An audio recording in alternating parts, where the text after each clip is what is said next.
Women claim many and varied examples of how they've been oppressed by men in the workplace, how they've not been allowed to do certain jobs, how they've been kept out of legal and political decision-making, how the brilliance of women has been suppressed. There's still huge institutional gender discrimination against women, and we have to recognise that.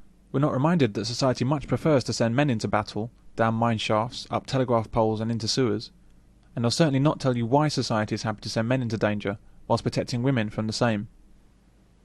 Women often complain about men not doing housework. Indeed, in Spain, there's a new legal right for women to claim grounds for divorce if the husband doesn't do a share of the housework. Needless to say, there's no equivalent obligation for her to earn a share of the income. Housework? What the hell is it coming down to housework for? You know, I mean, when am I going to turn around? You could turn around to your wife and say, well, look, darling, I earn sort of 30,000 a year, so you've got to work your butt off, and I want you to earn 30,000 a year. And if you don't, I want to do something about it. I'm going to do less of this or less of that. You don't, do you? But men don't have this selfish female attitude. They don't want her to do her fair share outside of the home as well as raise children. Everybody loses. It's up to families to decide how they'll live together, not government. One of my brothers, who's 10 years younger than me, he got married to a young feminist, and God, she was a pain in the bum. He was studying to do his accountancy exams, so she and he knew that give it 2 or 3 years down the line, he was going to be on the real big money. You're talking 100,000 a year stuff, you know. And but he'd get home for the night, and your turn to change the baby's bottom, your turn to give it, and he had to turn around to her one night and say, Lorraine, if you want me to pass my exams, he said, if you want me to earn an awful lot of money in a few years' time, he says, leave me to do my studies. If you don't want me to be earning all that money, he says, yes, I'll change the baby's bottom, I'll take it to bed and I'll feed it. And she thought a bit sensibly for a while. I think you're right, Donald, yes, I'll do it. But that's self-interest motivating. Exactly, I know. So but unfortunately it took self-interest to bring around, you know? Yeah. A male chauvinist is a man who thinks women are inferior, speaks to them as inferiors, or treats them negatively based solely upon their sex. As with much of what feminists have to say about the opinions and actions of men, accusing men of chauvinism can rarely be justified. You male chauvinist King Kong pig! Oh, I'm a male chauvinist pig. The worst kind. Men have never treated women as inferior. Quite the opposite. Men have treated women, mostly woefully undeserving women, as morally superior. Men have sacrificed themselves for women, and put women first on every occasion. The evacuation will now proceed in an orderly manner. Women and children will be loaded aboard first. The 1842 Mines Act of Parliament prevented women from working underground. Men and boys over 10 years old were not protected. Was that chauvinism?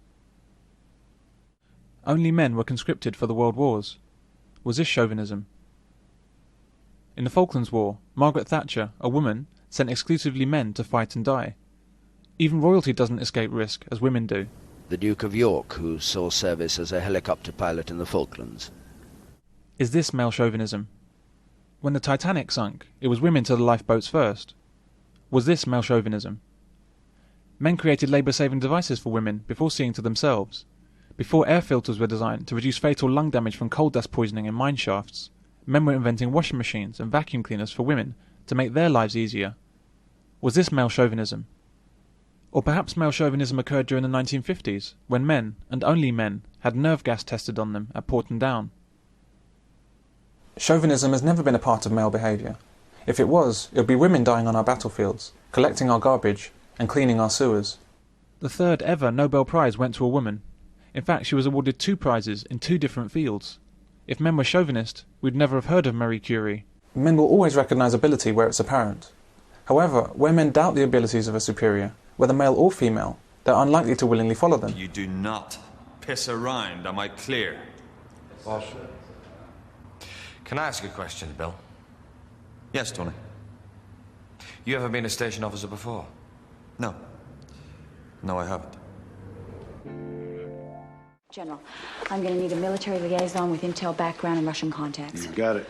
Oh, and General, make sure he's willing to take orders from a woman. The fact is that men respect ability. If a woman has it, no problem. If she doesn't have it, there's a big problem.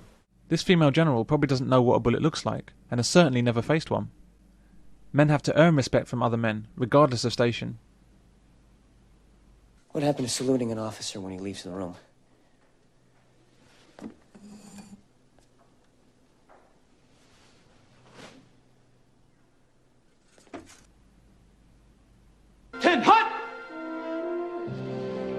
officer on deck.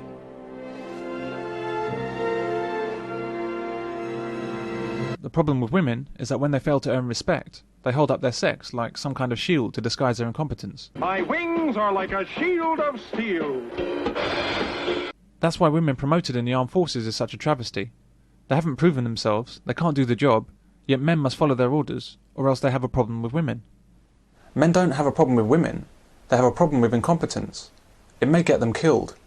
If they've done it and they've known their stuff and they've worked to get there, then fine, they command the spirit of the team. But if what most people don't command the respect of is people that will come straight out of university or whatever, go into the forces on a superior level, knowing academically they might be up for the job, but they've never actually come across any scenarios, fought any live fires, had any kind of conflict, and yet they'll come in and speak to some of the older and bolder guys, who've been in like 20 years, have been there, done that before they left school.